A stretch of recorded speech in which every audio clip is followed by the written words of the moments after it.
शगुन शादी की रस्में खत्म करके शौर्य के कमरे में आई तो आज भी उसके साथ वही हुआ जो कि पिछली रात हुआ था। शगुन खुद को छुड़ाने की कोशिश करते हुए रोने लगी, प्लीज छोड़ दीजिए मुझे। शायद आज भी उसका बचना मुश्किल नहीं था। वो उस शख्स से जितना छूटने की कोशिश करती वो शख्स उस पर उतनी ज्यादा पकड़ कसता जाता। उसने शगुन की दोनों कलाइयां पकड़कर बेड से सटा दी ताकि वो शगुन पर काबू पा सके, क्योंकि शगुन आज कुछ ज्यादा ही कोशिश कर रही थी छूटने की। वो अपने साथ फिर से वो सब नहीं होने देना चाहती थी जो उसके साथ पिछली रात हुआ था।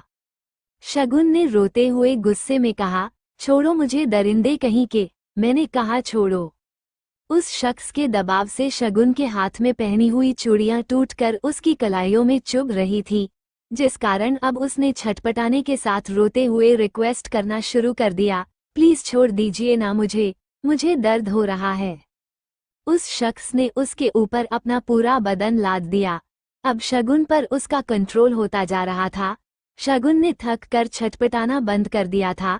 जब उसने देखा कि शगुन अब छटपटा नहीं रही तब उसने उसको कमर से पकड़कर ऊपर किया और उसके खूबसूरत और सुडौल बदन से आंचल हटा दिया। शगुन के साथ आज फिर से पिछली रात वाली हैवानियत शुरू हो गई थी, जिसके घाव अभी भी उसके जिस्म, दिल और दिमाग पर थे। उसके कोमल बदन को नोचा जा रहा था। वो दर्द और थकान से बेहोश हो गई थी। अगली सुबह उसकी आंख खुली तो उसका बदन कल से भी ज्यादा दर्द कर रहा था। वो फिर से उसी कमरे में थी जिसमें सुबह थी। वो आज फिर से बेजान सी होकर बेड पर पड़ी हुई थी। उसका बदन सफेद रंग के ब्लैंकेट से ढका हुआ था। उसने उठते ही रोना शुरू कर दिया। वो खुद को संभालते हुए बैठ गई और अपने आसपास देखने लगी। वहां उसके अलावा कोई नहीं था। उसने मन में कहा, ये वही कमरा है पर यहाँ तो कोई नहीं है। उसने अपने बदन को देखा तो उसके पूरे बदन पर दांत से काटने के निशान थे, जिन्हें देखकर उसने रोते हुए गुस्से में कहा, वहशी दरिंदा कहीं का, जो भी था उसे मैं छोड़ूंगी नहीं। वो खुद को संभालते हुए बेड से उठी और कमरे में बनी अलमारी खोलकर अपने लिए कपड़े देखने लगी। उसने जैसे ही अलमारी खोली उसकी आंखें बड़ी हो गई। उस अलमारी में सिर्फ लड़की के कपड़े थे, वो भी सिर्फ साड़ियाँ और राजस्थानी घाघरे चोली, सब के सब उसके साइज के थे। उनमें से उसने एक घाघरा चोली निकाला और उसे पहनने के लिए वॉशरूम में गई, पर वो जैसे ही अंदर गई उसने देखा कि कोई शख्स शावर के नीचे खड़ा हुआ था। उसको देखते ही शगुन ने मन में कहा, ये कौन है? ये तेजपाल भाई सा नहीं है। वो शख्स कांच की वॉल के पीछे लगे शावर के नीचे खड़ा हुआ था। उसकी पीठ शगुन की ओर थी। उस शख्स की 6 फीट 2 इंच हाइट वाली मस्क्यूलर बॉडी थी। उस शख्स का रंग गोरा था जैसे कि वो कोई फरिश्ता हो। उसके गठीले बदन पर ओंस की बूंदों की तरह पानी ठहरा हुआ था। कोई भी लड़की उसे ऐसे देख लेती तो उस और अपना दिल हार बैठती, लेकिन शगुन ने उसे ठीक से एक नज़र देखा भी नहीं और अपनी गर्दन दूसरी तरफ घुमा ली। वो वॉशरूम से बाहर आई और खुद को संभलाते हुए बोली, कल मेरे साथ तेजपाल भाई सा थे और आज ये शख्स। ये क्या हो रहा है मेरे साथ? मुझे यहाँ से निकलना होगा। मुझे बापू सा से अपने बच्चे के बारे में बात करनी होगी। मैंने ये शादी उसके लिए की थी, अब मैं इस शादी को नहीं निभाऊंगी। उसने बिना नहाए ही कपड़े पहने और कमरे से बाहर निकल गई। उसने देखा घर में कोई भी घर वाला नजर नहीं आ रहा था। उसने एक नौकर से पूछा, ये आज घर वाले कहाँ हैं सब? हुकुम सा की शादी के लिए मन्नत मानी थी, उन्होंने उसी के लिए पूजा रखवाई थी, उन्होंने सब कुल देवी के मंदिर गए हैं। इतना बोलकर नौकर वहां से चला गया। शगुन ने मन में कहा, शगुन आज घर में कोई नहीं है, यही सही मौका है यहाँ से निकलने का, भाग जाओ यहाँ से। वो छिपते छिपाते हुए महल से बाहर सड़क पर आ गई। उसने एक ऑटो रिक्शा लिया और सीधा अपने घर की ओर निकल गई। उसे शायद इस बात का एहसास भी नहीं हुआ था कि उसके ऑटो का एक गाड़ी पीछा कर रही थी। बाड़मेर उस अंधेरे कमरे में बंद मेघा से मिलने काली फिर से मिठाई का डिब्बा ले आया और इस बार वो पहले से भी खुश था। उसने खुश होकर कहा, मेघा आज तो तुझे ये मिठाई खानी ही होगी। इस बार तो पहले से भी बड़ी खुश खबरी है। तेरा भाई इंसान से हैवान बन गया। तेरी नई नवेली भाभी सा को रोज जानवरों की तरह नोचता है वो। उसकी बात सुनकर मेघा ने रोते हुए कहा, क्यों उस बेचारी लड़की को सजा दे रहे हो? क्यों कर रहे हो तुम ऐसे? क्यों मेरे भाई सा से ऐसी हैवानियत करवा रहे हो? क्यों? क्योंकि जिससे तुम्हारे भाई की शादी हुई है, मुझे उसकी खुशनुमा जिंदगी नरक बनानी है और मेरा ये काम कर रहा है तुम्हारा भाई। बेचारी को बिकाऊ चीज बना दिया। अब पता नहीं उसके साथ क्या क्या होगा। ऐसा बोलकर काली ने जबरदस्ती मेघा के मुंह में लड्डू ठूस दिया। उसकी इस हरकत से मेघा ने रोते हुए मन में कहा, भगवान जी क्या भूल हुई है मुझसे और मेरी भाभी से जो आप हम दोनों के साथ ऐसा कर रहे हैं। कैसे बचेगी हम दोनों की जिंदगी इस काली के जाल से?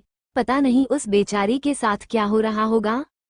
तरुण का घर पूरे रास्ते शगुन की आंखों से आंसू बह रहे थे। वो सीधा अपने घर पहुंची। उसने देखा कि उसके घर पर ताला लगा हुआ था। उसने खुद से सवाल किया, माँ बापूसा कहाँ गए?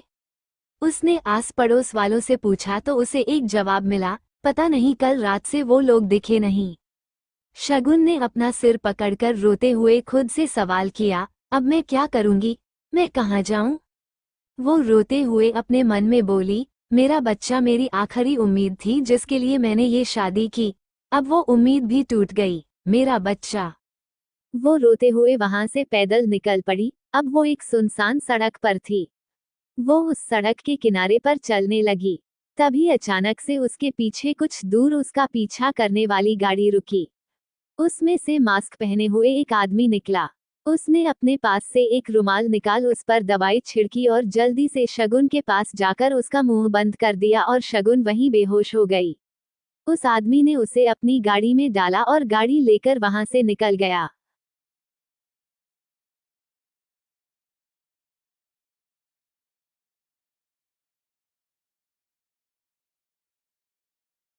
मेघा के सवालों का जवाब देते हुए काली ने तिरछा मुस्कुराते हुए कहा, तुझे तेरे हर सवाल का जवाब मिल जाएगा, बस थोड़ा इंतजार तो कर। तरुण का घर घर में उसके परिवार के अलावा सब रिश्तेदार जा चुके थे। तरुण और आशा उसी कमरे में थे जिस कमरे में उन्होंने गहने छुपाए थे। उस कमरे के बेड पर नोटों की चादर बिछी हुई थी। आशा और तरुण उनको देखकर फुले नहीं समा रहे थे। आशा ने आंखें बड़ी करके चहकते हुए कहा, मुझे तो विश्वास नहीं हो रहा कि उस शगुन के लिए हम लोगों को इतने सारे पैसे मिलेंगे। उसकी बात में हामी भरते हुए तरुण ने कहा, मुझे पता होता कि उस शगुन की कीमत इतनी ज्यादा होगी तो मैं उसे पहले ही बेच देता। वो दोनों बेफिक्री से बात कर रहे थे। इस बात से अनजान की खिड़की के पास खड़ी शगुन ने उनकी बातें सुन ली है। शगुन घर पहुंच गई थी। वो सीधा घर के अंदर आई और अपने माँ बाप से बात करने उनके कमरे की ओर जा ही रही थी कि तभी उसकी नज़र उस कमरे की खिड़की से उन दोनों पर पड़ी और उसने उन दोनों की सारी बातें सुन ली। शगुन ने बौखलाते हुए कहा, इसका मतलब सच में मुझे माँ बापूसा ने बेच दिया है। वो बिल्कुल टूट गई थी। उसे तो विश्वास ही नहीं हो रहा था कि उसके साथ क्या हो गया था। उसके कदम अब आगे बढ़ने की जगह पीछे जाने लगे। वो दौड़कर वापस घर से बाहर आ गई। उसकी आंखों से आंसू बहने लगे थे। तेजा गाड़ी से टिक कर खड़ा हुआ था। उसके आते ही तेजा ने मुस्कुराते हुए सवाल किया, हो गई आपके पग फेरे की रस्म? अब चलिए वापस महल। शगुन को उस पर गुस्सा आ रहा था। उसने गुस्से में तेजा को घूरते हुए कहा, आपके अंदर जरा सी भी शर्म लिहाज नहीं है। आपको मैं बचपन से भाई सा बोलती हूँ और आपने मेरे साथ, छी। तेजा उसके करीब आया और उसकी सुरमई काली आंखों को देखते हुए बोला, बचपन में तो हम बहुत कुछ कर चुके हैं, याद नहीं है आपको? एक साथ सरोवर में नहाए हैं, साथ में खेले हैं, एक दूसरे की जूठी चीजें भी खाई है। ये सब बड़े होकर तो नहीं कर रहे हैं हम बस। इसमें इतना बुरा क्यों मानना? मैंने बताया था ना कि आपके करीब आने का हक मुझे आपके पति यानी हुकुम सा ने दिया, तो ऐसे मुझसे मुंह मत बनाइए। मैंने जो किया वो उनकी परमिशन मिलने के बाद किया। वो होते कौन है मुझे ऐसे किसी के भी हाथों में सौंपने के लिए? शगुन ने सामने से गुस्से में झल्लाते हुए सवाल किया। सामने से तेजा ने भी तेज आवाज में उसे जवाब दिया, आपके मालिक सा, आपके माँ बापू सा ने आपको हमारे हुकुम सा को बेचा है। उसकी बात सुनकर शगुन ने गुस्से में मुट्ठी भींचते हुए कहा, मैं कोई चीज नहीं हूँ, जो मेरे माँ बापू सा मुझे उन्हें बेचेंगे और हुक्म सा मुझे खरीद लेंगे। मैं ये शादी और ये समझौते का बंधन आज ही खत्म कर दूंगी। मुझे अभी के अभी घर जाना है और आपके हुक्म सा से बात करनी है। वो इतना बोलकर गाड़ी की बैक सीट का दूर खोलकर उसमें बैठ गई। तेजा उसकी इस हरकत को देखकर मुस्कुराते हुए गाड़ी की पैसेंजर सीट पर बैठ गया। पूरे रास्ते उसकी नज़र बैक व्यू मिरर के जरिए शगुन पर ही जमी हुई थी। शगुन की नज़र खिड़की से बाहर थी। उसके साथ क्या हो रहा था वो इसी बारे में सोच रही थी। कुछ देर में वो दोनों महल पहुंच गए। गाड़ी के रोकते ही शगुन जल्दी से गाड़ी से उतरी और महल के अंदर चली गई। अंदर आते ही उसे पायल मिली। पायल हमेशा इंडो वेस्टर्न कपड़े पहनती थी। पायल ने मुस्कुराते हुए कहा, अरे भाभी सा आप तो इतनी जल्दी वापस आ। चलो अच्छा हुआ। नानी सा बोल ही रही थी कि जब भी आप वापस आए मैं आपको लेकर अपने कमरे में चली जाऊं। उसकी बात सुनकर शगुन को कुछ भी समझ नहीं आ रहा था।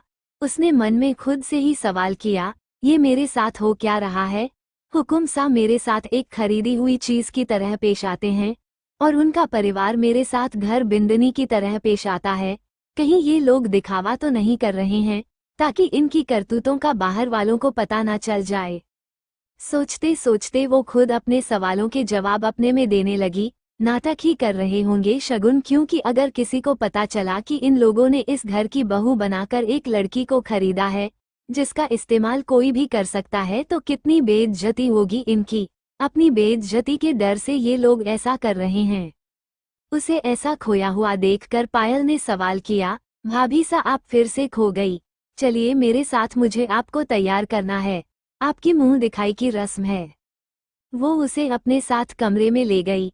पायल ने उसे जाते ही सवाल किया, वैसे आपने खाना खाया या नहीं? आप इतनी जल्दी वापस आ गई, पक्का नहीं खाया होगा।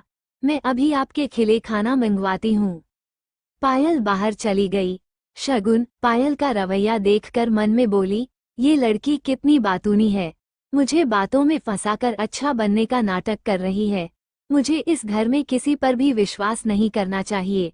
यहाँ सब के सब झूठे हैं, सब फरेबी है।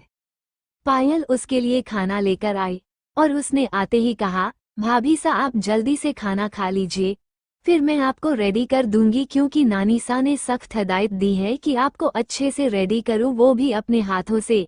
वो क्या है ना, मैं एक मेकअप आर्टिस्ट हूं और फैशन डिजाइनर की स्टूडेंट हूं। घर की सभी लेडीज मुझे ही बोलती है कि मैं उनको रेडी करूं। दे लव माई आर्ट। उसकी बातों को सुनते सुनते शगुन ने खाना खत्म किया और फिर पायल ने उसे दूसरे कपड़े दिए जिन्हें पहनकर वो दूसरी बार रेडी होने लगी। पायल उसे रेडी कर रही थी कि तभी एक नौकरानी वहां आकर बोली, खम्मा घनी राजकुमारी सा, रानी सा हुकुम रानी सा को मुंह दिखाई की रस्म के लिए बुला रही है। तुम चलो हम आते हैं। ऐसा बोलकर पायल ने उसे भेज दिया और फिर शगुन को रेडी करके घूंघट ओढ़ाकर हॉल में ले आई। यहाँ पर उसकी मुंह दिखाई की रस्म के लिए मेहमान औरतें आई हुई थी। शगुन के लिए एक कुर्सी रखी हुई थी। पायल ने शगुन को उस कुर्सी पर बैठाया। कावेरी ने मुस्कुराते हुए कहा, अब हम हमारी प्यारी बिंदनी की मुंह दिखाई की रस्म शुरू करते हैं। उसके बोलते ही रस्म शुरू हो गई। शगुन को ये सब बिल्कुल भी अच्छा नहीं लग रहा था। उसने मन में कहा, ये सब कब तक चलेगा? मुझे हुकुम सा से बात करनी है। वो बार बार शौर्य के रूम की ओर देख रही थी। कुछ औरतें उसको लेकर फुसफुसाते हुए बातें कर रही थी। बिंदनी तो घनी खूबसूरत लाई है रानी सा, सब पैसे का खेल है, वरना हुकुम सा जैसा रवैया है ना कोई लड़की उनके आसपास भटकने से भी डरती है। वो क्या कहते हैं आजकल, डेवल, वो है हुकुम सा, किसी पर रहम नहीं करते। उनके परिवार वाले भी उनसे डरते हैं। उनकी बातों से शगुन को अंदर से डर लग रहा था। वो मन में बोली, ये औरतें सच बोल रही है। हुकुम सा के बारे में मैंने जो भी सुना है सब मेरे साथ सच हो रहा है। लेकिन अब नहीं, अब मैं ये सब नहीं सहूंगी। मुंह दिखाई की रस्म संपन्न करने के बाद कावेरी ने कहा, अब आप सब हुकुम रानी सा के हाथ की पहली रसोई खाकर ही जाएगा। अरुणा ने शगुन से कहा, बिंदनी तुम हमारे साथ चलो, अब तुम्हारी पहली रसोई की रस्म करनी है।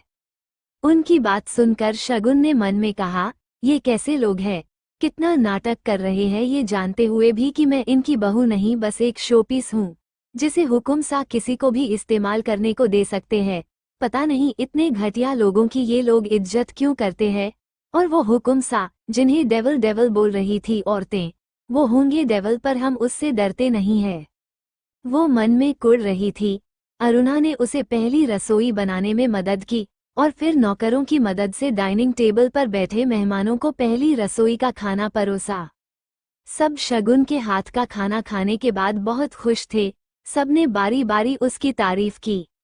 एक औरत ने कहा, रानी सा हुकुम, रानी सा के हाथों में तो जादू है, बहुत ही बढ़िया खाना बनाया है। फिर सबने उसे नेक दिया।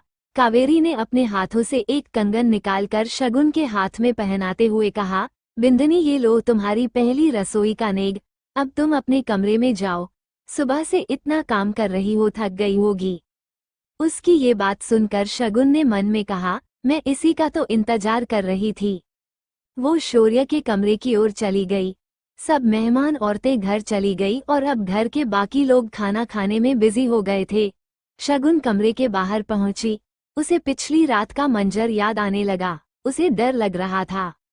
उसने मन में कहा, शगुन अगर तुम आज डर गई तो ये ऐसे ही चलता रहेगा। तुम्हें अपने डर का सामना करना होगा और उस पर जीत हासिल करनी होगी। अपनी सारी हिम्मत जुटाकर वो कमरे के अंदर गई तो उसने देखा कि आज फिर से कमरे में अंधेरा था। बस एक मोमबत्ती जल रही थी, जिसके पास एक मास्क वाला आदमी व्हील चेयर पर बैठ हुआ था। शगुन ने अंधेरे में हाथ घुमाते हुए दीवार ढूंढी, फिर उसे छूते हुए स्विच बोर्ड ढूंढने लगी। जब उसे स्विच बोर्ड मिला तो उसने लाइट ऑन की। उसके ऐसा करते ही पूरे कमरे में रोशनी छा गई। उस कमरे की दीवारों पर काले रंग पेंट था। उसने कमरे में इधर उधर नजर दौड़ाते हुए पुकारा, हुकुम सा, हुकुम सा। वो कुछ कदम चली थी कि लाइट्स ऑफ हो गई। शगुन की हिम्मत ने उसे जवाब दे दिया। उसको डर लगने लगा। डर के मारे पसीने छूटने लगे। वो डरते हुए बोली, देखिए हुकुम सा, आप ऐसा नहीं कर सकते। मेरे सामने आए, मुझे आपसे बात करने हैं। तभी किसी ने उसे फिर से हाथ पकड़कर खींचा और बेड पर पटक दिया। उसके कानों में एक भारी और डरावनी सी मर्दाना आवाज पड़ी, तुम्हारी हिम्मत कैसे हुई इस कमरे में रोशनी करने की। ये आवाज सुनकर शगुन डरते हुए बोली, कौन हो आप? आप तेजा नहीं है? कोई उसके बेड के पास आ रहा था।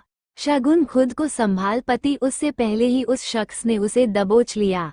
शगुन रोने लगी, प्लीज छोड़ दीजिए मुझे।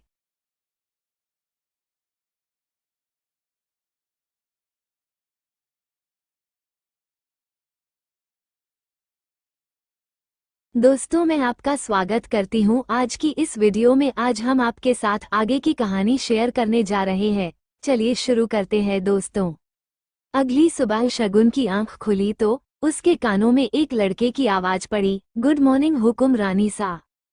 शगुन ने उस तरफ देखा जहां से अभी अभी आवाज आई थी। उसके सामने कमरे के अटैच बाथरूम के दरवाजे पर एक लड़का खड़ा हुआ था। उस लड़का ने बाथरोब पहन रखा था। उसके गीले बालों से बह रहा पानी बयान कर रहा था कि वो अभी अभी बाथरूम से नहा कर आया है। उस लड़के को देखकर शगुन ने खुद को कंबल से अच्छी तरह कवर करते हुए हैरानी से कहा, तुम यहाँ क्या कर रहे हो? उस लड़के ने तिरछा मुस्कुराते हुए कहा, सुहागरात मनाने के बाद इंसान उठते ही कहाँ जाएगा हुकुम रानी सा। वैसे कैसी रही आपकी सुहागरात? तुम मेरे पति नहीं हो, तुमने मेरे साथ ये सब क्यों किया? शगुन ने उस शख्स से सवाल किया। उस शख्स ने शगुन की ओर कदम बढ़ाते हुए कहा, वैसे आप जितनी खूबसूरत बाहर से है, उससे भी कहीं ज्यादा खूबसूरत अंदर से है। उसको अपनी तरफ बढ़ते हुए देखकर शगुन ने गुस्से में कहा, तेजपाल भाई सा, जहां हो वहीं रुक जाइए। फिर से भाई सा, उसके सामने खड़े उस शख्स यानी तेजा ने हैरानी से कहा। वो अपनी जगह रुक गया। शगुन ने गुस्से में रोते हुए कहा, आप मेरे काकू सा के बेटे हो। मैंने बचपन से आपको सिर्फ अपने भाई की नज़र से देखा था और आपकी सोच इतनी गंदी निकलेगी मुझे विश्वास नहीं हो रहा। वो रोते हुए इतनी मासूम और खूबसूरत लग रही थी कि तेजा उसको कुछ भी बोल नहीं पा रहा था, बस उसके चेहरे को देख रहा था जो कि आंसुओं से भीग चुका था। शगुन ने अपने आंसू साफ करके धमकी देते हुए कहा, आपके मालिक की पत्नी हूं मैं। अगर उन्हें इस बारे में पता चला तो आपके साथ क्या होगा? मैं आपको इसकी सजा दिलवा कर रहूंगी। हमारे पति से? सजा? किस बात की सजा हुकुम रानी सा? वो भी आपके पति से? आपको पता भी है कि आपका सच क्या है? आप उनके लिए क्या हैं? तेजा ने हाथ फोल्ड करते हुए कहा। शगुन को उसकी बातें समझ नहीं आ रही थी, वो बस खुद को संभालने की कोशिश कर रही थी। तेजा ने अपनी बात पूरी करते हुए कहा, आप उनकी पत्नी नहीं है और ना ही कभी होंगी। आप उनके इस महल में लाई गई, इस्तेमाल करने की चीज है। दुनिया के सामने उन्होंने आपसे शादी करना भी जरूरी नहीं समझा और अपनी जगह कटार भेज दी, जिसके साथ शादी करके आप इस महल में आ गई, जैसे कि आपको यहाँ रानी बनाकर रखा जाएगा। आपको खरीद कर लाया गया है, आपकी मुंह मांगी कीमत चुकाई गई है आपके बापूसा को। उसकी बात सुनकर शगुन के रोंगटे खड़े हो गए थे। उसे विश्वास ही नहीं हो रहा था कि उसके बापूसा उसे बेच सकते हैं। उसने गुस्से में मुट्ठी भींचते हुए कहा, ये बकवास बंद कीजिए। आपकी हिम्मत कैसे हुई मेरे बापूसा के बारे में ऐसा कहने की? सच कड़वा होता है पर सच होता है।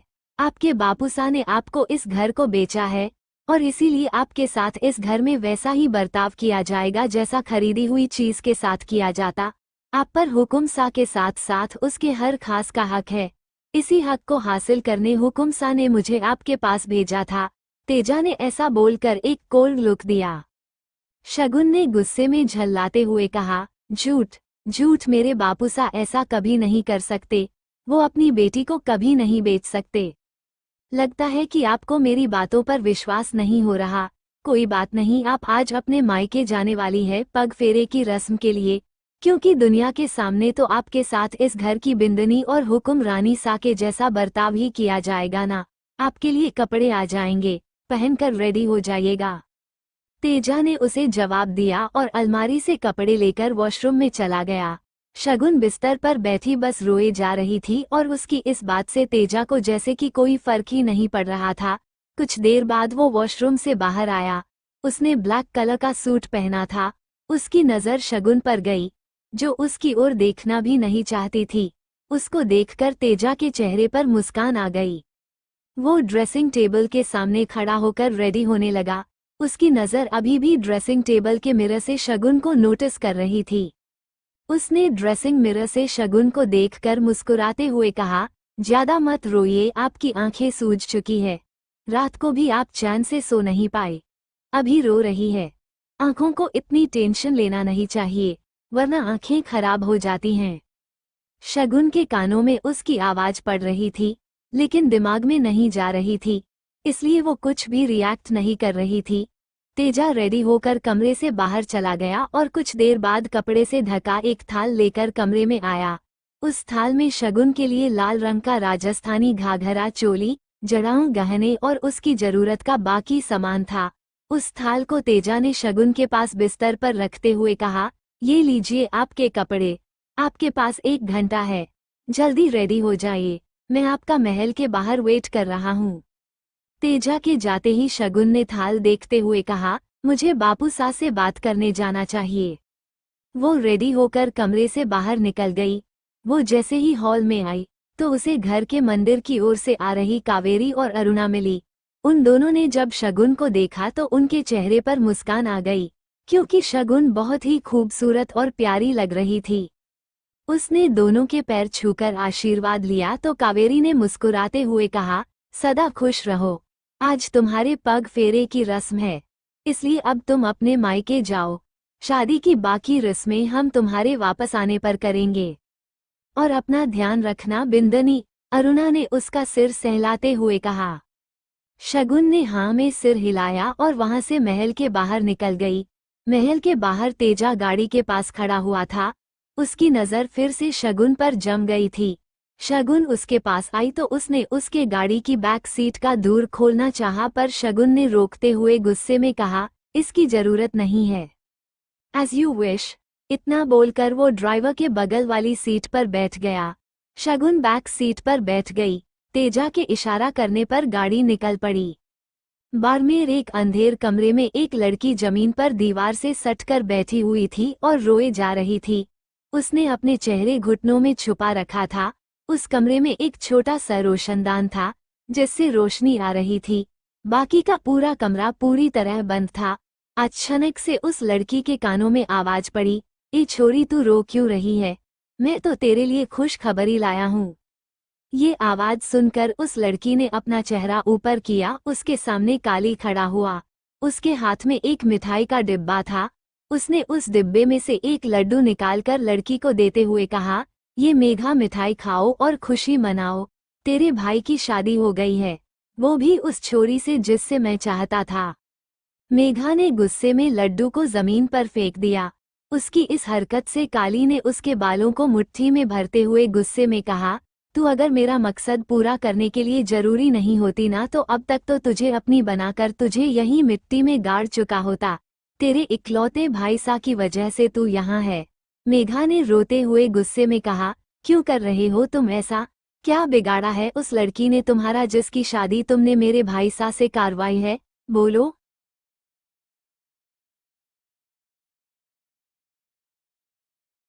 शगुन महल से अपने मायके आई थी, लेकिन जब उसे वहां कोई नहीं मिला तो वो निराश होकर अकेले पैदल ही रास्ते पे चली जा रही थी कि उसको किसी ने किडनैप कर लिया।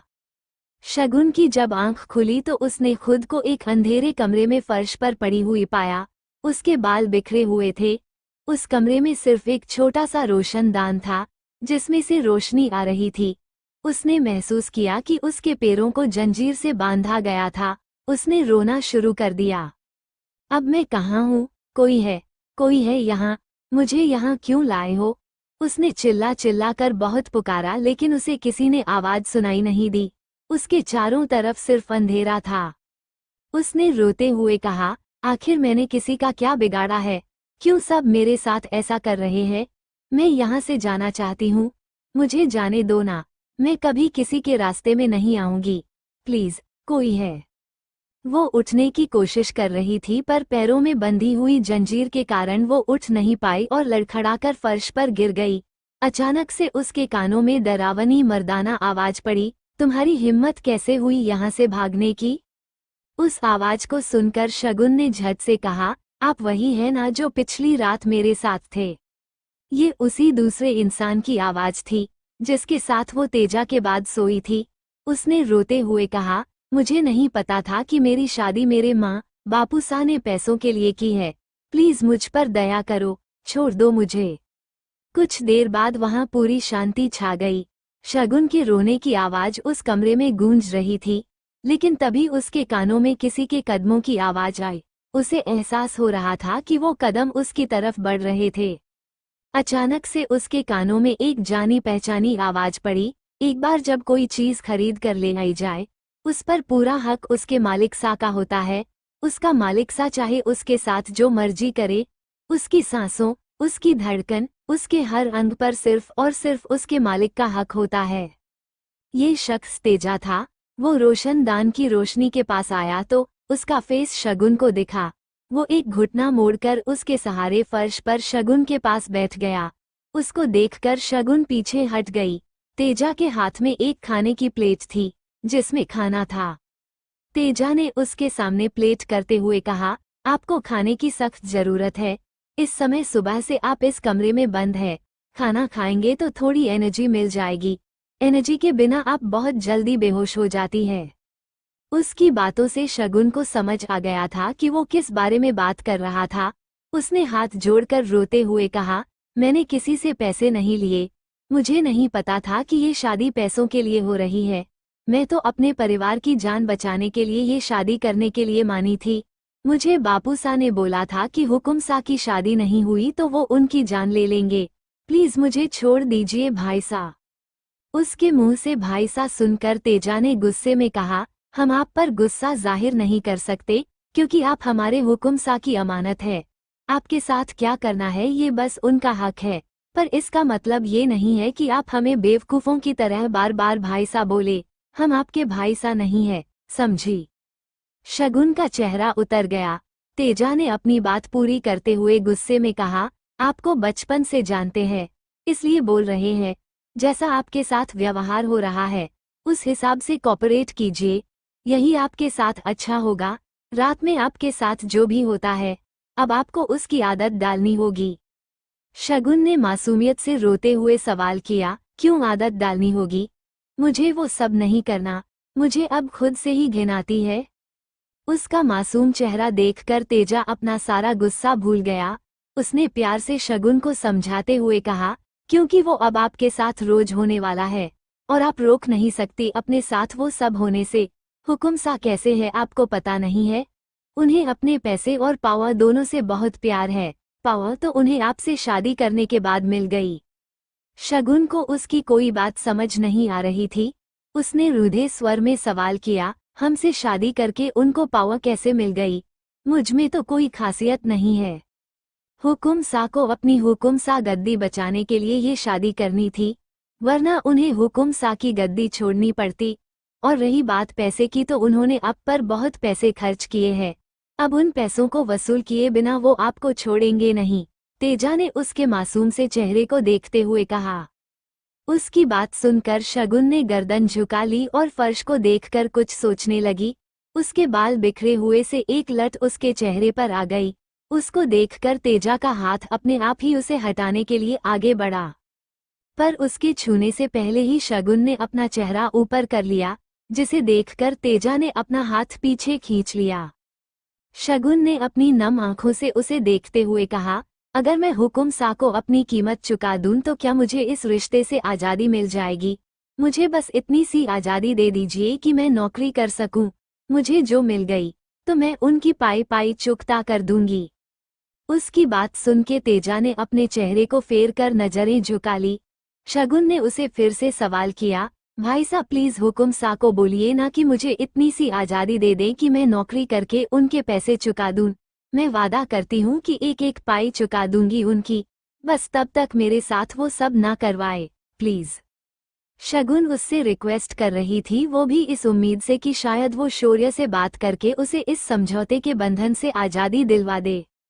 तेजा ने उसे जवाब देते हुए कहा, इतना आसान नहीं है हुकुम सा को उनके पैसे चुकाना। आपको इस महीने के खत्म होने से पहले पहले हुकुम सा को उनके पैसों की पहली किश्त यानी 10 लाख रुपए देने हैं। अगर आपने दे दिए तो आपके साथ वो सब नहीं होगा। शगुन ने मन में कहा, 10 लाख? इतने सारे पैसे कहाँ से लाऊंगी मैं? उसने अपने आंसू साफ करते हुए कहा, भाई सा इतने पैसे इतने कम समय में मैं कहाँ से लाऊंगी? महीने खत्म होने में तो सिर्फ 2 दिन बाकी है। वो सब मुझे नहीं पता। आप अगर अगले 2 दिन में 10 लाख रुपये नहीं दे पाई तो आपको हमेशा हमेशा के लिए हुकुम सा की रखेल बनकर रहना होगा। फिर आपके साथ वो सब भी होगा और वो भी आपकी मर्जी जाने बिना किसी के भी साथ होगा। आपको नौकरी करने की आज़ादी मिल जाएगी। अब फैसला आपका है, सोच समझ कर फैसला लीजिएगा और ये खाना खा लीजिए, आपने कल से कुछ नहीं खाया। तेजा ने इतना कहा और कमरे से बाहर चला गया।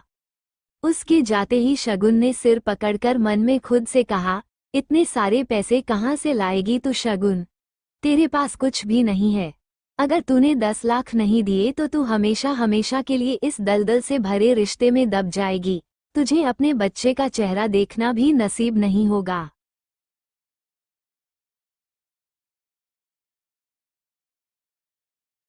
उसके जाते ही शगुन ने सिर पकड़कर मन में खुद से कहा, इतने सारे पैसे कहाँ से लाएगी तू शगुन? तेरे पास कुछ भी नहीं है। अगर तुमने 10 लाख नहीं दिए तो तू हमेशा हमेशा के लिए इस दलदल से भरे रिश्ते में दब जाओगी। तुझे अपने अपने बच्चे का चेहरा देखना भी नसीब नहीं होगा। वो इसी बारे में सोच रही थी कि उसे कुछ याद आया और वो खुद से बोली, अरे हाँ, मैं उससे मदद मांग सकती हूँ, बाद में उसे पैसे चुका दूंगी। उसने खाना खत्म किया ही था कि तेजा वापस आया और उसकी बेड़ी खोलते हुए बोला, अब आपको यहाँ रहने की कोई जरूरत नहीं है, चलिए।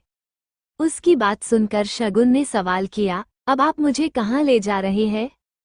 तेजा ने उसे जवाब दिया, आपके कमरे में, जहाँ पर अब आप रहेंगी। उसकी बात सुनकर शगुन ने हाँ में सिर हिलाया और तेजा के साथ कमरे से बाहर आई। उसने आसपास देखा कि वो महल के बेसमेंट में बंद थी। तेजा उसे उसी कमरे में लेकर गया जहाँ पिछले 2 दिन से उसकी सुबह हुई थी। शगुन उस कमरे के दरवाजे को देखकर ही डर गई थी। उसने ना में सिर हिलाते हुए तेजा से कहा, नहीं, मैं इस कमरे में नहीं जाऊंगी। तेजा ने उसे समझाते हुए कहा, आपको अब इसी कमरे में रहना है, जाइए अंदर। ये गलत है, आपने बोला था कि अब मेरे साथ वो सब नहीं होगा, फिर आप मुझे यहाँ क्यों लाए हैं? मैं हुकुम सा की पाई पाई चुका दूंगी, मेरे साथ ऐसा मत कीजिए। शगुन ने हाथ जोड़कर उसको रिक्वेस्ट करते हुए कहा। उसकी बात सुनकर तेजा ने एक गहरी सांस ली और फिर उसे समझाते हुए कहा, देखिए, आपको अब यहाँ रहना होगा और मैंने बोला ना आपको कि अब आपके साथ कोई भी जबरदस्ती नहीं होगी। शगुन डरते डरते उस कमरे में चली गई। कमरे के अंदर जाते ही तेजा भी उसके पीछे कमरे में आया। उसे देख अपने पीछे आते हुए देखकर शगुन ने मुंह बनाते हुए कहा, आप मरे पीछे क्यों आ रहे हैं? तेजा ने बेड के साइड में रखे टेबल की ओर इशारा करते हुए कहा, आपके लिए न्यू फोन और लैपटॉप है, आपको और भी किसी चीज की जरूरत हो तो बता दीजिएगा। उसकी बातों को सुनकर अब शगुन को राहत महसूस हो रही थी। तेजा वहां से जाने लगा कि फिर मुड़ कर उसे देखते हुए बोला, यहाँ आपके साथ जो भी हो रहा है उसके बारे में दाता हुकुम और बाकी परिवार को कुछ भी नहीं पता है, इसलिए उन्हें कुछ भी मत बोलिएगा। उनके साथ हुकुम रानी सा जैसे ही बिहेव कीजिएगा। तेजा इतना बोलकर कमरे से बाहर चला गया। उसके जाते ही शगुन अपनी सेफ्टी के डर से खुद ही अपने कमरे को अच्छे से चेक करने लगी। उसने देखा कि उसका जो भी सामान उसके घर में छूट गया था, वो सब भी उस कमरे की अलमारी में मौजूद था। जिसे देखकर उसने खुद से सवाल किया, मेरा सामान यहाँ कैसे आया? ये सब तो मैंने घर पर ही छोड़ दिया था। उसने बहुत देर उस बारे में सोचा तो उसके दिमाग में कुछ आया। वो खुद से सवाल करते हुए बोली, कहीं हुकुम सा ने ही तो माँ बापू सा को गायब नहीं किया? मुझे पता करना होगा। मुझे इस महल में बहुत सी पहेलियां सुलझानी होगी अगर अपनी उलझी हुई जिंदगी को सुलझाना है। उसने अलमारी से अपने कपड़े लिए, साड़े से कपड़े लिए और वॉशरूम में चली गई। उसके कमरे में हर जगह सीसीटीवी कैमरास लगे हुए थे। उस अंधेरे कमरे में व्हील चेयर पर बैठा शख्स अपने लैपटॉप में उसकी लिव फुटेज देख रहा था। उस पर 24 घंटे नजर रखी जा रही थी। शगुन वॉशरूम से बाहर आई और बेड पर बैठकर लैपटॉप में जॉब सर्च करने लगी। उसे काफी सर्च करने के बाद एक कंपनी में वैकेंसी मिली। उसने बिना सोचे समझे उस कंपनी में अपना रिज्यूम सेंड कर दिया।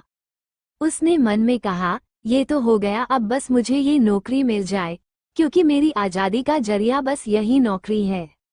आज की रात उसके लिए सुखद थी।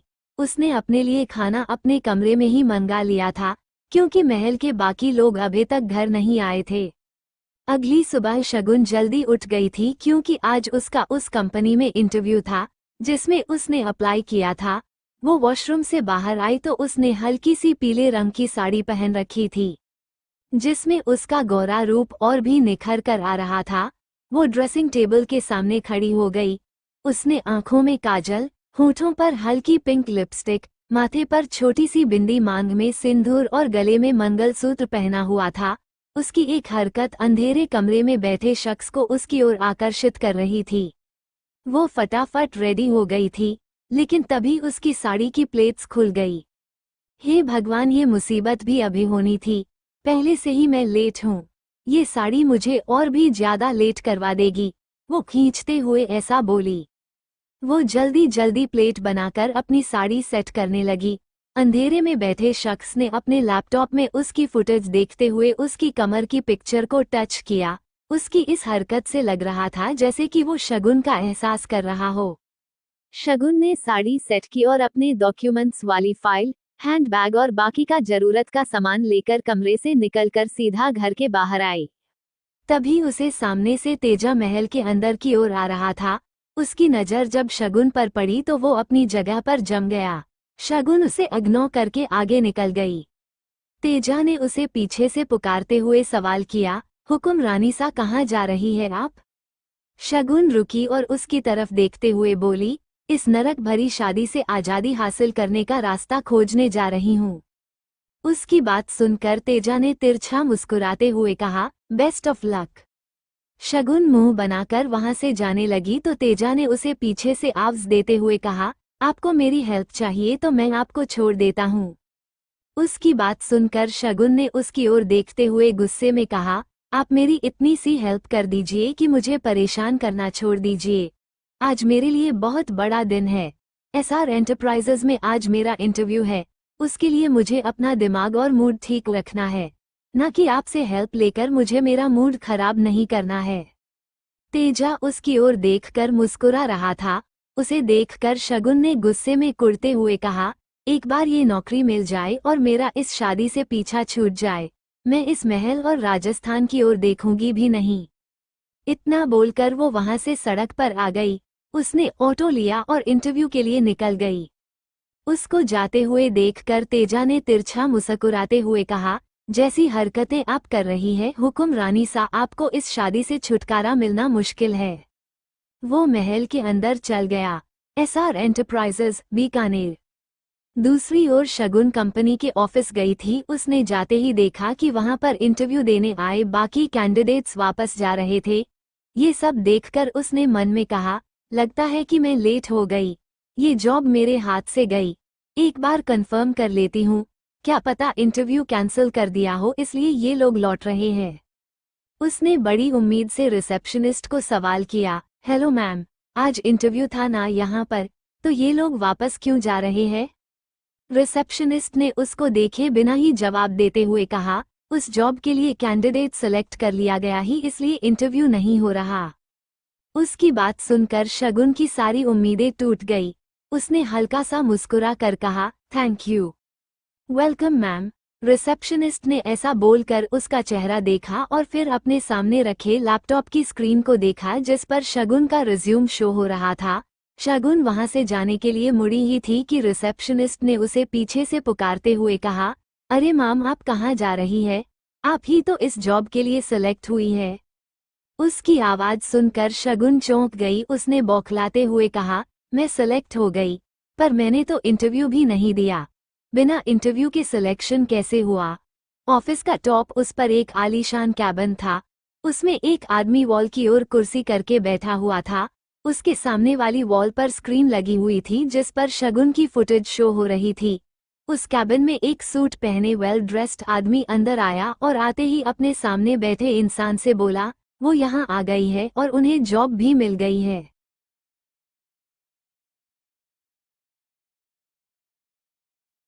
वो शख्स टीवी स्क्रीन देखते हुए बोला, 10 मिनट के अंदर अंदर उसे उसकी जॉब और उससे जुड़ी हुई सारी बातें समझाकर मेरे सामने लाओ। ओके, वो आदमी इतना बोलकर कैबिन से बाहर चला गया। दूसरी ओर रिसेप्शनिस्ट के पास खड़ी शगुन हैरानी से उसको घूर रही थी। उसको विश्वास नहीं हो रहा था कि उसे नौकरी मिल गई है। उसने फिर से रिसेप्शनिस्ट से सवाल किया, आपने अभी अभी क्या कहा? क्या मुझे सच में ये जॉब मिल गई है? यस मैम, आपको ही ये जॉब मिली है, रिसेप्शनिस्ट ने शगुन को जवाब दिया। उसकी बात सुनकर शगुन ने फिर से कहा, देखिए मेरा नाम शगुन राठी है, आप एक बार फिर से कंफर्म कर लीजिए कि ये जॉब मुझे ही मिली है। रिसेप्शनिस्ट ने मुस्कुराते हुए कहा, जी मैम, मैंने कंफर्म किया है कि आप ही हो जिन्हें ये जॉब मिली है। शगुन आगे से कोई बात बोल पाती उससे पहले ही शगुन के पीछे से एक आदमी की आवाज आई, मैम आपको ही जॉब मिली है। शगुन पीछे मुड़ी तो उसने देखा तो उसके पीछे एक आदमी खड़ा हुआ था। उसने लाइट ग्रे कलर का सूट पहना हुआ था। शगुन को अभी भी कुछ सही नहीं लग रहा था। उसने उस आदमी से सवाल किया, आप कौन है? मैं इस कंपनी का जूनियर मैनेजर धीरज अग्रवाल हूँ, आप मेरे साथ चलिए, मैं आपको आपका काम समझा देता हूँ। धीरज यानी उस आदमी ने मुस्कुराते हुए उसे जवाब दिया। उसकी बात सुनकर शगुन मजबूरी में मुस्कुराई और उसके साथ लिफ्ट की ओर बढ़ गई। उसने मन में खुद से कहा, क्या शगुन सच में तुझे यहाँ जॉब मिली है? कुछ गड़बड़ है। कुछ देर में वो दोनों लिफ्ट के जरिए टॉप फ्लोर पर पहुंचे। उस फ्लोर पर एक आलीशान कैबिन के बगल में एक और कैबिन बना हुआ था। वो साइज में उस कैबिन से छोटा था जिसमें उस कंपनी का मालिक बैठता था, लेकिन उस कैबिन में एक कांच की दीवार बनी हुई थी जो कि उसके और बड़े वाले कैबिन के बिल्कुल में बीच थी। उस दीवार की खासियत ये थी कि उससे बड़े कैबिन में नहीं झांक सकते थे, लेकिन उस दीवार के जरिए बड़े कैबिन से छोटे कैबिन को अच्छे से देखा जा सकता था। ये है आपका कैबिन मैम, धीरज ने शगुन के साथ कैबिन में एंटर करते हुए कहा। शगुन अपनी नजरें घुमाकर उस कैबिन को एग्जामिन करने लगी। धीरज ने मुस्कुराते हुए शगुन से सवाल किया, कैसा लगा आपको आपका कैबिन? शगुन ने भी मुस्कुराते हुए जवाब दिया, अच्छा है, पर मुझे यहाँ क्या काम मिला है? मेरा मतलब मुझे क्या जॉब मिली है? उसकी बात सुनकर धीरज सीरियस होकर बोला, आपको यहाँ हमारे बॉस के खास काम करने के लिए रखा गया है। आपको उनका हर वो काम करना होगा जिसे करने के लिए वो आपसे कहेंगे। शगुन को उसकी बात से कुछ भी समझ नहीं आ रहा था। उसने असमंजस में सवाल किया, मुझे उन्होंने जॉब पर रखा है तो मुझे उनका काम करना ही होगा, लेकिन ये तो बताइए कि काम क्या है? मुझे कुछ भी समझ नहीं आ रहा। एक तो उन्होंने मुझे बिना किसी इंटरव्यू के इस जॉब पर रखा है। धीरज उसके सवाल सुनकर गंभीर हो गया। उसके चेहरे पर डर नजर आ रहा था। उसने अपने डर और घबराहट को दबाते हुए कहा, वो आप इतनी खूबसूरत है ना कि बॉस ने आपकी तस्वीर देखकर आपको सिलेक्ट कर लिया और आपको यहाँ रहकर उन्हें अपनी खूबसूरती से खुश करना होगा। जब आपको बुलाया जाए तब आपको उनके पास जाकर उन्हें खुश करना होगा। उसकी बात पूरी होने से पहले ही शगुन ने उसकी बाई गाल पर जोरदार थप्पड़ जड़ दिया। धीरज ने अपनी बाई गाल पर हाथ रख लिया और शगुन को घूरते हुए बोला, आपको इसलिए यही जॉब मिली है कि आप उन्हें खुश रख सके। शट अप, तुमने मुझे समझ क्या रखा है? क्या मैं कोई एंटरटेनमेंट पीस हूँ? एक शादीशुदा औरत के बारे में इतनी घटिया बात सोचने की हिम्मत भी कैसे हुई आपकी? भाड़ में जाए आपकी नौकरी, मुझे नहीं करनी ये नौकरी, मैं जा रही हूँ यहाँ से। शगुन ने गुस्से में ऐसा कहा और वो वहाँ से बाहर चली गई। उसके जाते ही धीरज भी अपना लटका हुआ मुंह लेकर लिफ्ट की तरफ आया और लिफ्ट का दरवाजा खुलते ही वो उसमें घुस गया। उसने अभी भी अपनी बाई गाल पर हाथ रख रखा था। उस लिफ्ट में एक और आदमी भी उसी फ्लो से अंदर आया। वो धीरज का लटका हुआ मुंह देखकर हंसने लगा। उसे देखकर धीरज ने रुआंसा मुंह बनाते हुए कहा, ऐसे मत हंसिए तेजा सर, ये थप्पड़ आपकी वजह से पड़ा है। उसका गाल देखकर तेजा ने शरारती मुस्कान के साथ कहा, लड़की बहुत ही कड़क है। धीरज, पांचों की पांचों उंगलियां तुम्हारी गाल पर छप गई है। उसने ये टेस्ट भी पास कर लिया। आपके टेस्ट के लिए मुझे बलि का बकरा क्यों बनाया है आपने सर? इतनी अच्छी और प्यारी लड़की है वो, आप उसके साथ ऐसा क्यों कर रहे हो? धीरज ने रुआंसा मुंह बनाते हुए कहा।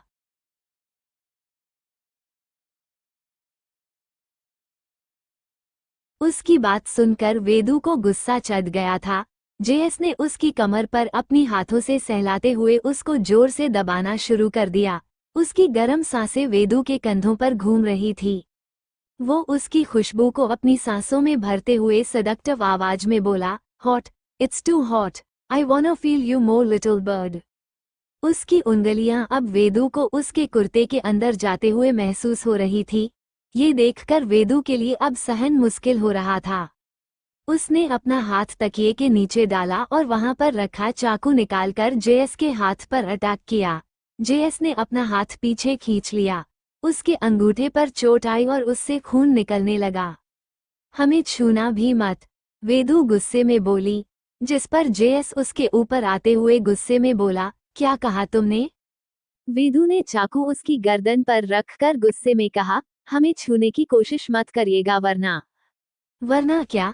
जेएस गुस्से में वेदू पर चिल्लाया, जिस कारण वो डर गई। जेएस ने गुस्से में उसका चाकू वाले हाथ के साथ साथ दूसरा हाथ पकड़कर उसके सिर के ऊपर टिका दिया। वो उसके हाथों पर अपनी पकड़ कसते हुए गुस्से में बोला, तुमने मुझ पर अटैक किया लिटिल बर्ड। मुझे खुद को छूने के लिए रोके, इसकी सजा तो अब तुम्हें मिलेगी। उसने वेदू से चाकू लेकर दूर फेंका और अपना चोट वाला अंगूठा उसके होठों के करीब करके उस पर चिल्लाते हुए गुस्से में बोला, सक इट।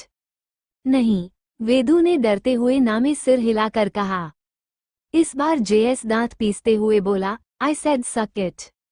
वेदू ने डरते हुए उसकी बात मानकर उसका अंगूठा सक करने के लिए अपने होठों से छुआ तो जेएस के चेहरे पर ईविल स्माइल आ गई।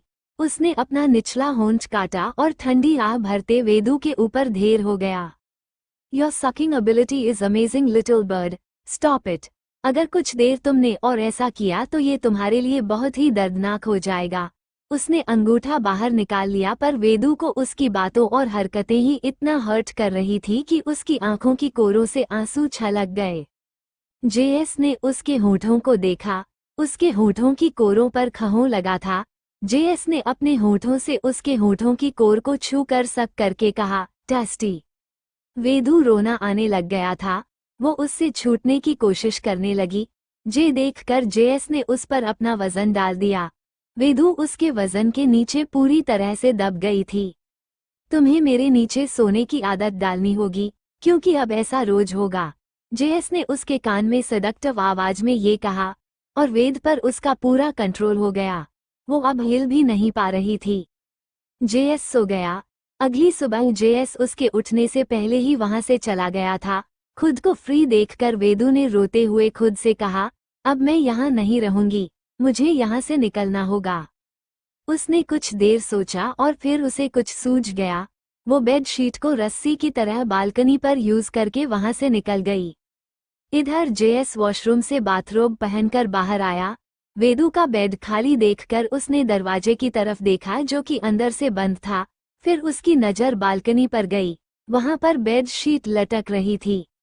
उसे देख करके वो चेहरे पर ईवल स्माइल करते हुए खुद से बोला, little bird wants to fly. JS बोल रहा था कि इतने में उसका फोन रिंग हुआ। उसने फोन कॉल रिसीव किया। हेलो। सामने वाले ने उसकी आवाज सुनकर जवाब दिया, एसीपी साहब एक प्रॉब्लम हो गई है। निधि माम ने फिर से सुसाइड अटेम्प्ट किया है। बास्टर्ड, तुम इतने लोगों से एक लड़की नहीं संभाली जा सकती। अगर उसे कुछ भी हुआ तो तुम लोगों में एक भी जन जिंदा नहीं बचेगा, समझे? जेएस ने गुस्से में उसे धमकी देते हुए कहा और कॉल डिस्कनेक्ट करके कमरे से बाहर निकल गया। इधर दूसरी तरफ वेदू छिपते छिपाते हुए उसके बंगलों से निकल गई, लेकिन वो कहाँ जाएगी इस सवाल का जवाब अब उसके पास नहीं था। उसने मन में खुद से कहा, हे महादेव, अब हम कहाँ जाए? ये शहर कौन सा है? हम पहले तो यहाँ कभी नहीं आए।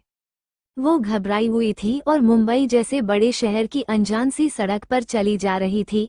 उसको वहां पर लोग अजीब नजरों से घूरते हुए नजर आ रहे थे, जिस कारण अब उसे डर लग रहा था। उसने एक बूढ़ी औरत को देखकर सवाल किया, माँ जी, ये कौन सा शहर है? तू काय बोललास ते मला समझले नाही।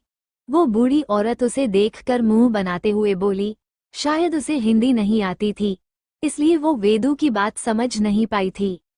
वेदू ने हड़बड़ाते हुए कहा, ये कौन सी भाषा है? वो वेदू को इग्नोर करके वहां से चली गई। वेदू वहां से मदद के लिए आगे बढ़ गई। वेदिका ने एक छोटी सी गली का रास्ता पकड़ लिया था। उसे देखकर कुछ लड़के उसका पीछा करने लगे। उनमें से एक लड़के ने वेदू को देखते हुए कहा, लगता है मैडम को रास्ता भटक गई है, क्या हम आपकी मदद कर सकते हैं? उसकी बात सुनकर वेदू को इरादे ठीक नहीं लग रहे थे, इसलिए वह घबराते हुए बोली, नहीं, हम अपनी मदद कर लेंगे, धन्यवाद। ये कहकर वह वहां से जाने लगी, लेकिन उन लड़कों ने उसे घेर लिया और उनमें से एक ने कहा, कहाँ जा रही हो? तुम्हें हमारी मदद नहीं चाहिए तो कोई बात नहीं, लेकिन हमें तो तुम्हारी मदद चाहिए। वेदू इस वक्त एक सुनसान गली में थी। वहां पर कोई भी घर का दरवाजा खुला नहीं था, जिसे देखकर उसे बहुत ज्यादा घबराहट हो रही थी। वे लोग उसकी तरफ बढ़ने लगे, जिसे देखकर वह वहां से बचकर भागने लगी। उन लोगों ने उसका पीछा करना शुरू कर दिया। दूसरी तरफ जेएस हॉस्पिटल में आया था। वो काफी गुस्से में नजर आ रहा था। वो सीधे एक वार्ड के बाहर पहुंचा। वहां पर एक गार्ड खड़ा हुआ था। जेएस ने उस पर बिगड़ते हुए गुस्से में कहा, ये सब कैसे हुआ?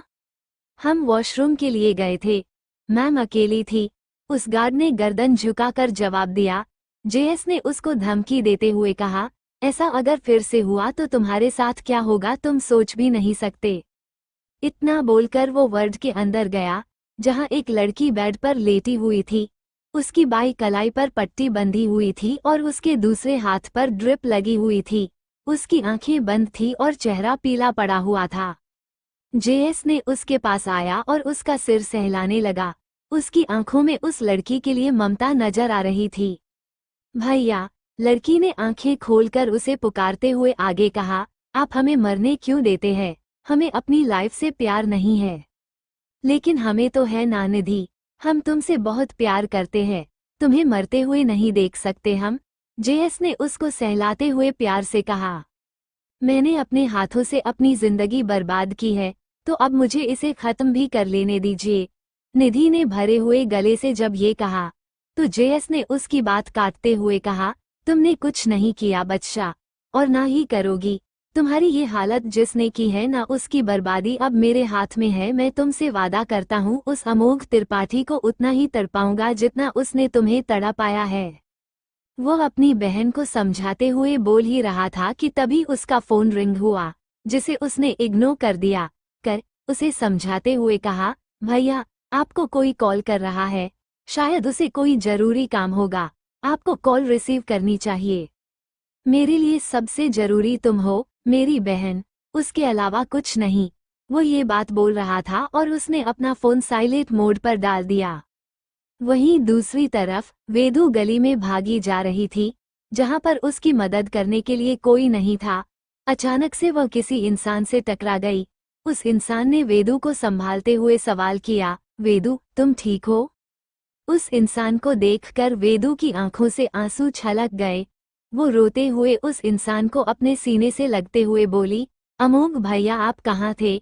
आपको पता है हम आपकी वजह से कितना डर गए थे। वेदू को एक लड़के के साथ देखकर वे लड़के जो उसका पीछा कर रहे थे वहां से भाग गए। उनको अपने पीछे ना आता हुआ देखकर वेदू ने गहरी सांस ली। तुम यहाँ क्या कर रही हो? अमोघ ने सवाल करते हुए हड़बड़ा कर कहा। जवाब में वेदू ने रोते हुए कहा, उस दिन पुलिस ने हमको अरेस्ट कर लिया और वो लोग हमें यहाँ ले, कोई जेएस ठकराल है जो हमें बहुत परेशान किया था। आपके बिना हम बहुत डर गए थे। अमोघ ने उसे प्यार से सहलाते हुए कहा, अब डरना बंद करो, हम हैं ना तुम्हारे पास, तुम्हें कोई कुछ नहीं करेगा। हमें माफ कर दो, हमें नहीं पता था कि तुम भी घर में हो। वेदू ने उसकी बात सुनकर कुछ याद करते हुए सवाल किया, भैया आपके पीछे पुलिस क्यों पड़ी हुई है? उन्होंने हमें पकड़ा था और बोल रहे थे कि हम आपका पता बताएं। आपने कुछ गलत किया है? वह बहुत ही उम्मीद से सवाल कर रही थी। अमोघ ने जवाब देते हुए अपने नामे सिर हिलाकर कहा, नहीं, हमने कुछ भी गलत नहीं किया। तुम जानती हो ना, तुम्हारे भैया कुछ भी गलत नहीं कर सकते। वह बोली, हाँ हम जानते हैं, हमारे भैया कभी भी कुछ गलत नहीं कर सकते। वो हमें झूठे इल्जाम में पकड़ना चाहते थे। छोड़ो अब ये सब, हम तुम्हें ढूंढते हुए यहाँ आए थे, अब चलो यहाँ से। अमोघ ने उसको समझाते हुए कहा और वेदू को अपने साथ वहां से ले गया। वो उसे चोल में लेकर आया। कुहू और वेदू एक दूसरे से मिलकर बहुत खुश हुई। दीदी, कुहू उसके सीने से लिपट गई थी। वो तीनों भाई बहन बहुत खुश नजर आ रहे थे। ठकराल मेंशन ठकराल फैमिली सुबह का नाश्ता करने के लिए डाइनिंग टेबल पर मौजूद थी। सुशांत जी ने नौकरों से खाना परोसने में मदद कर रही अपनी पत्नी वंदना को देखते हुए सवाल किया, वंदना, ये हमारी होने वाली बहू और जय कहाँ है? उन्हें नाश्ता नहीं करना क्या? पता नहीं दोनों कहाँ गए हैं। मैंने बहुत बार कॉल किया लेकिन जय कॉल रिसीव नहीं कर रहा। वेदू बेचारी तो बहुत भोली है, पता नहीं कैसे हमारे शैतान बेटे की बातों में आ गई, वंदना ने जवाब देते हुए कहा। अच्छा है ना कि वो उसकी बातों में आ गई, हमें इतनी संस्कारी बहू मिल जाएगी, नहीं मेहका के जैसी लोमबड़ी मिलती, मयूरी ने उसकी बात काटते हुए कहा। वंदना और सुशांत हंसने लगे।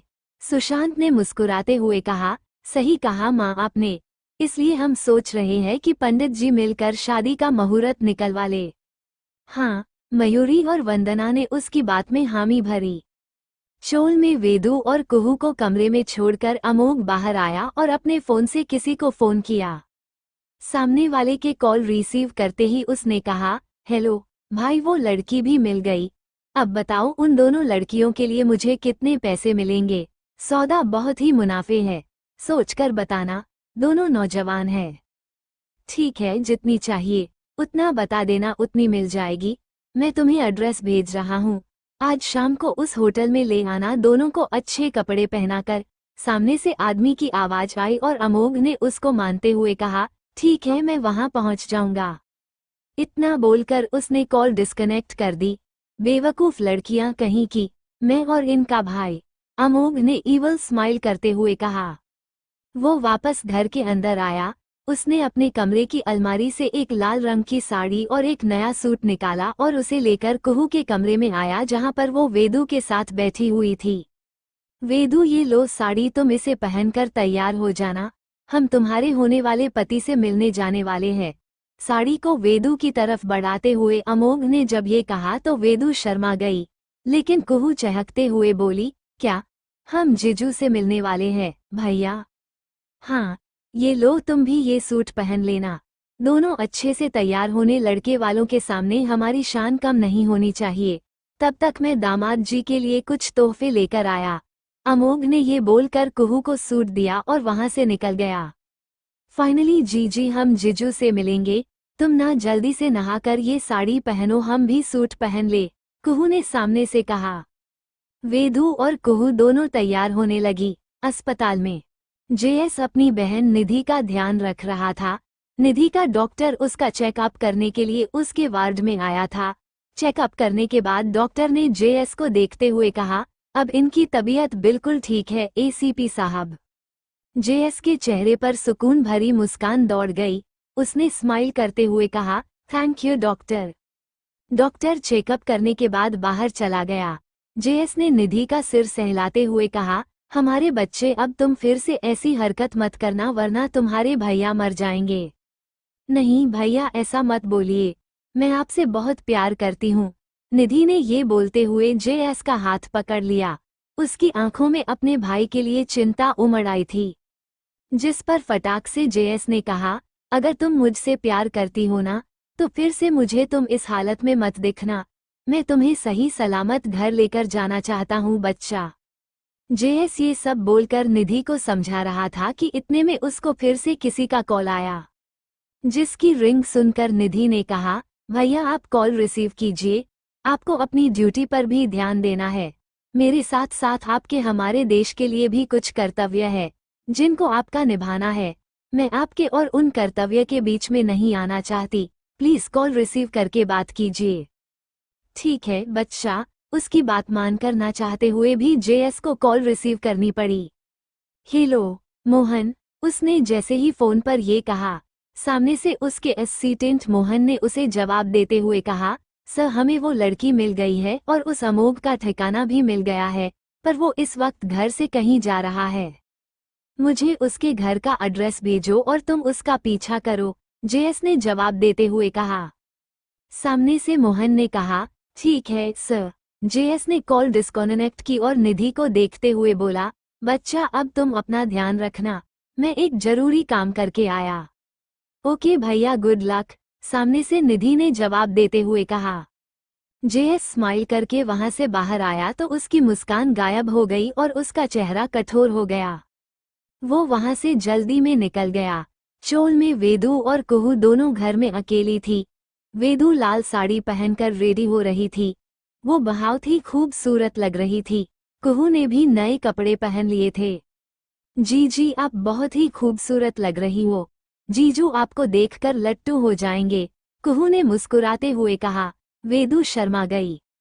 इतने में घर का दरवाजा खटखटाने की आवाज आई, जिसे सुनकर कुहू ने कहा, लगता है भैया आ गए, मैं दरवाजा खोलकर आई। जी। कुहू ने दरवाजा खोला तो सामने जेएस खड़ा हुआ था।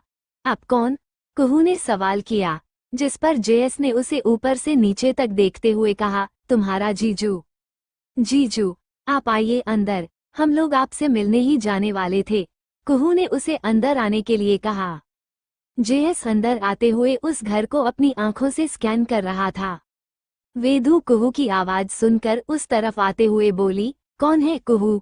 वेदू की नजर जब जेएस से मिली तो उसकी आंखें बड़ी हो गईं। जेएस ने उसे देखकर ईवल स्माइल करते हुए मन में कहा, माय रेड लिटिल बर्ड। क्या होगा जेएस को वेदू से प्यार? क्यों कर रहा है जेएस वेदू को टॉर्चर? आगे इस कहानी में अब आगे जानने के लिए बने रहिए कहानी के साथ। और दोस्तों, मेरी दूसरी कहानियां पढ़ने के लिए इस वीडियो के डिस्क्रिप्शन में दिए लिंक में जाए और उनको भी अपना प्यार दे।